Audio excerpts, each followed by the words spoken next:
Hi everyone, welcome to Raj tutorial for the preparation of TET and DSC.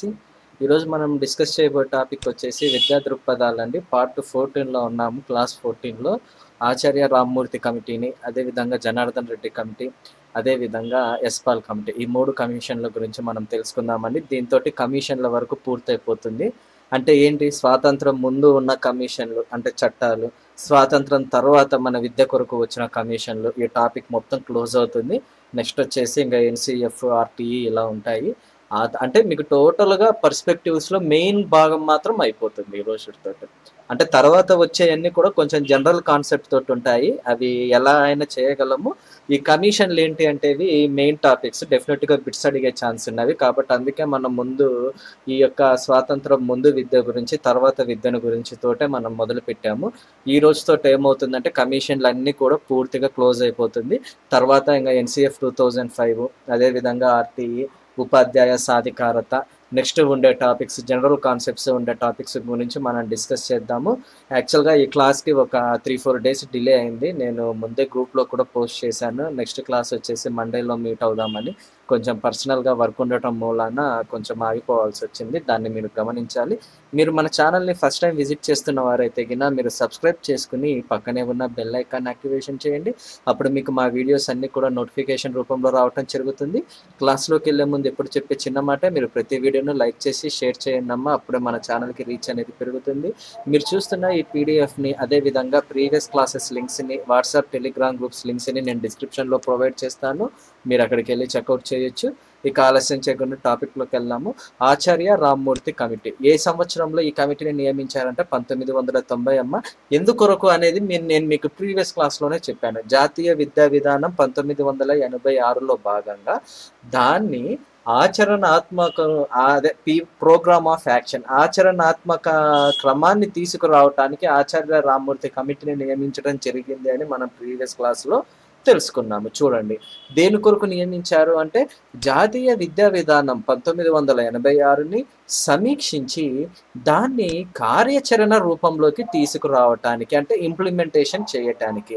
ఎప్పుడు నియమించారు అంటే మే 7, 1990. డేట్స్తో సహా గుర్తుంచుకోవాలం. ఎందుకంటే చాలా వరకు ఏంటంటే అందరూ ఇయర్సే గుర్తుపెట్టుకుంటారు, డేట్స్ మర్చిపోతారు. కాబట్టి డెఫినెట్గా ఏంటంటే ఆచార్య రామ్మూర్తి కమిటీ మే 7, 1990. ఎలా గుర్తుంచుకుందాం సార్ అంటే రామ్మూర్తి అదే మే, ఓకేనా? అలా ఇంకా మీకు ఆప్షన్స్లో మే కనిపిస్తే చూస్ చేయండి. ఒకవేళ 6th, 7th, 8th, 9th అని అలా ఇస్తే గిన డేట్స్ మనం ఏం చేయలేము. బై హార్ట్ డెఫినెట్గా మే 7 అని చేయాలి.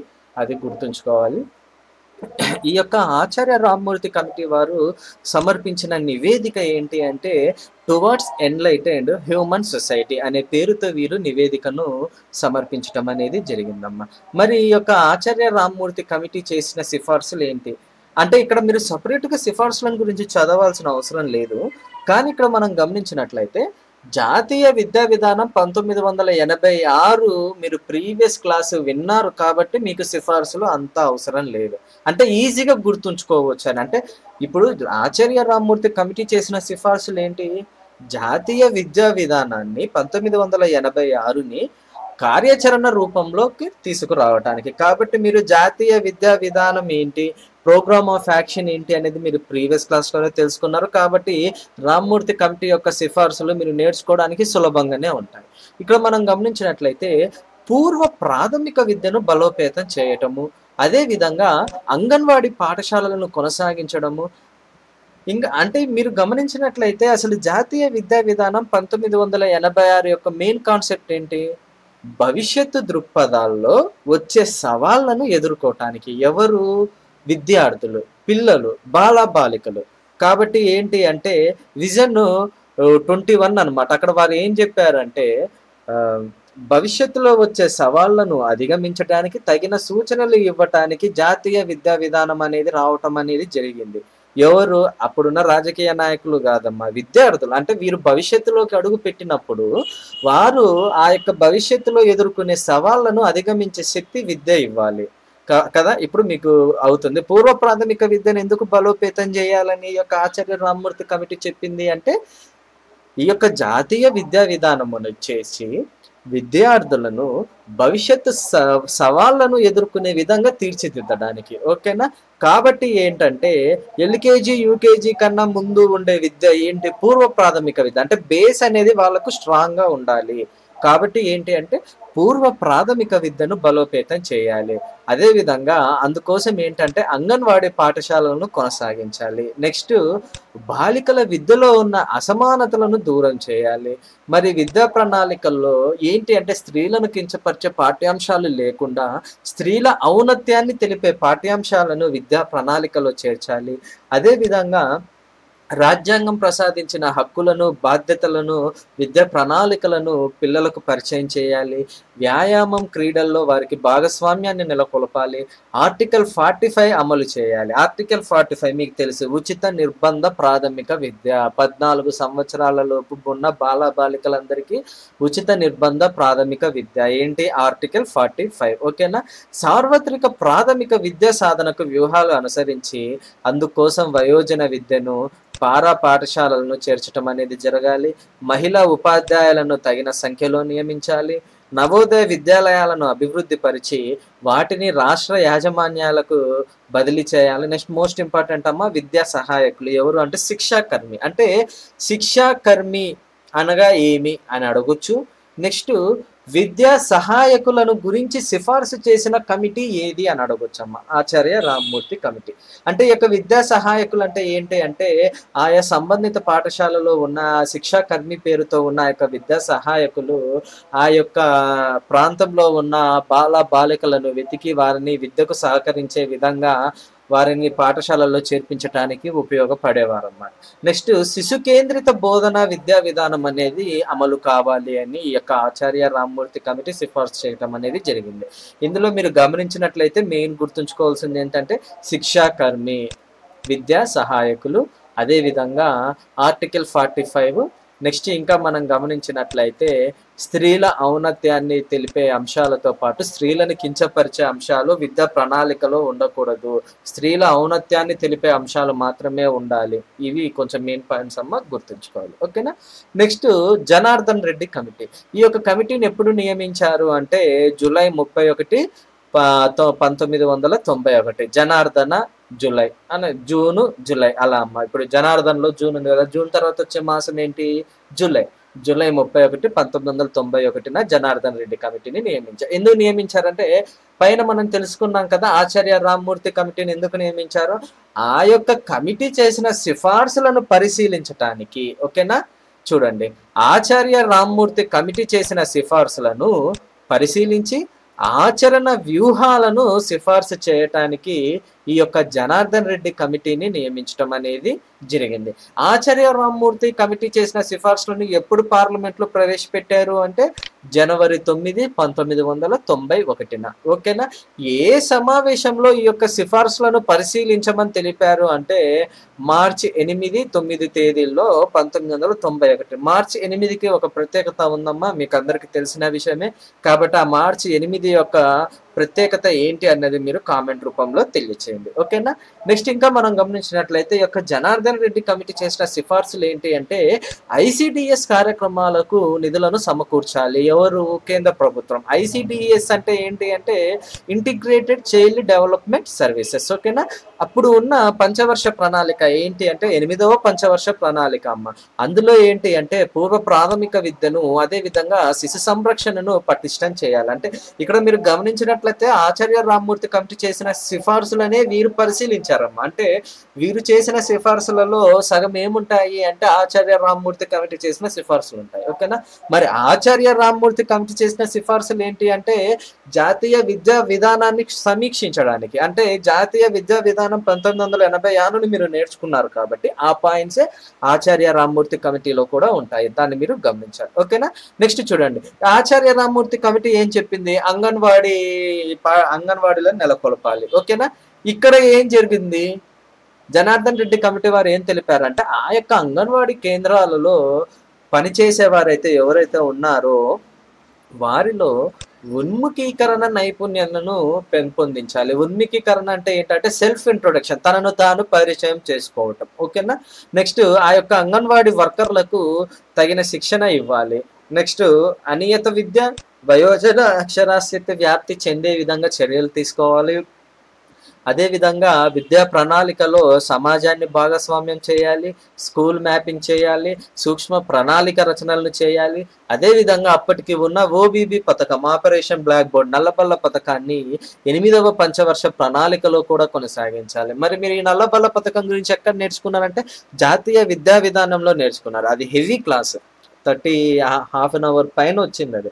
అవి యాక్చువల్గా 2 పార్ట్స్ చేద్దాం అనుకున్నాం, కానీ ఒకే క్లాస్లో అయిపోకూడితేనే బాగుంటుందని ఓపిక చేసుకొని ఒకే క్లాస్లో చేశాను. అందులోనే మీకు వచ్చింది ఓబీబీ గురించి. ఓకేనా, ఆ యొక్క ఓబీబీని 8వ పంచవర్ష ప్రణాళికలో కూడా కొనసాగించాలి అని జనార్దన్ రెడ్డి కమిటీ వారు సిఫార్సు చేయటం అనేది జరిగింది.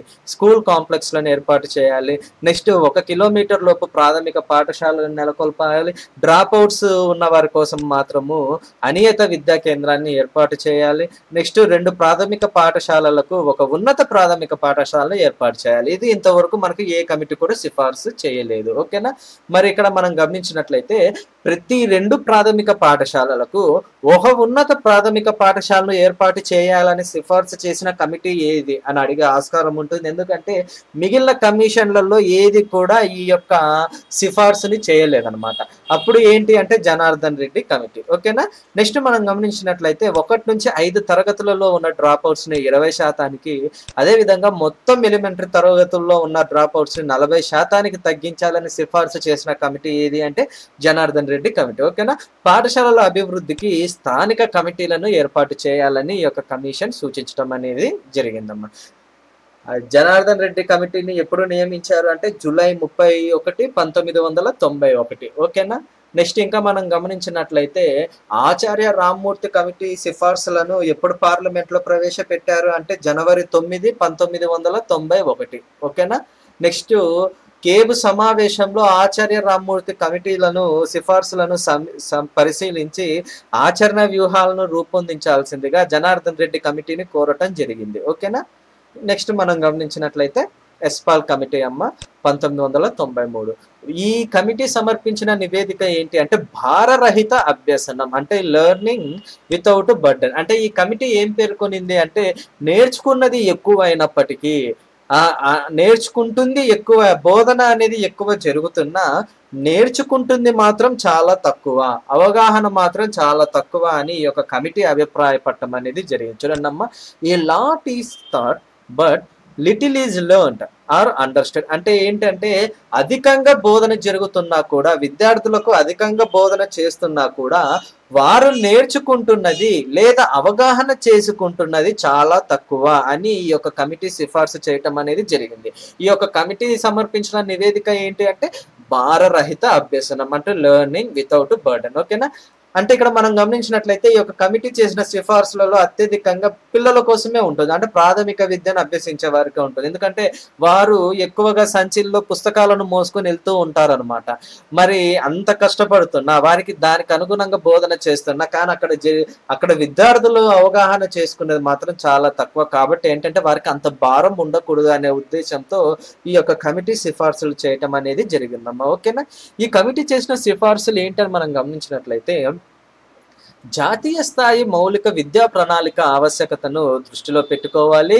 నెక్స్ట్ జాయ్ఫుల్ లెర్నింగ్ ని ఈ యొక్క కమిటీ సిఫార్సు చేసిందమ్మా. అంటే ఏంటంటే ఆహ్లాదకరమైన అభ్యసనము. అంటే పిల్లలు నేర్చుకునేటప్పుడు వారు తరగతి గదుల్లో మౌఖికంగా అదే విధంగా నిష్క్రియాత్మకంగా ఉండటం కాకుండా ఆహ్లాదకరంగా క్రియాత్మకంగా వారు అందులో పాల్గొనే విధంగా ఉండాలి అని ఈ యొక్క కమిటీ సిఫార్సు చేయడం జరిగింది. నెక్స్ట్ సిలబస్ తయారీలలో ఉపాధ్యాయులను భాగస్వామ్యులను చేయాలి. ప్రాథమిక తరగతుల సిలబస్కు ప్రాథమిక తరగతుల ఉపాధ్యాయులే రూపొందించాలని తెలిపారమ్మా. ఇక్కడ మీరు గమనించినట్లయితే ఇప్పుడు చూడండి, ప్రాథమిక తరగతుల సిలబస్లు ప్రాథమిక తరగతుల ఉపాధ్యాయులే ఎందుకు రూపొందించాలి, మరి పీజీ బోధించేవారు ఎందుకు రూపొందించకూడదు అంటే వారి యొక్క ఆలోచన విధానం ఒక విధంగా ఉంటుంది. ప్రాథమిక స్థాయిని బోధించే వారికి ఏంటంటే ఆ యొక్క ప్రాథమిక స్థాయి మీద ఒక అవగాహన ఉంటుంది. పిల్లలు ఎంతవరకు చదవగలరు, పిల్లలు దేన్ని ఇష్టపడతారు, దేన్ని ఇష్టపడరు, అది ఒక పీజీ బోధించే ఉపాధ్యాయులకి తెలియదు. అది ఒక ఆ యొక్క ప్రాథమిక స్థాయిని బోధించే ఉపాధ్యాయులకు మాత్రమే దాని మీద ఒక అవగాహన ఉంటుంది. కాబట్టి ఏంటంటే ఆ యొక్క ప్రాథమిక తరగతుల పుస్తకాల యొక్క సిలబస్ తయారీలో ఆ స్థాయి ఉపాధ్యాయులు రూపొందించాలి అని ఎస్పాల్ కమిటీ సిఫార్సు చేయటం అనేది జరిగింది.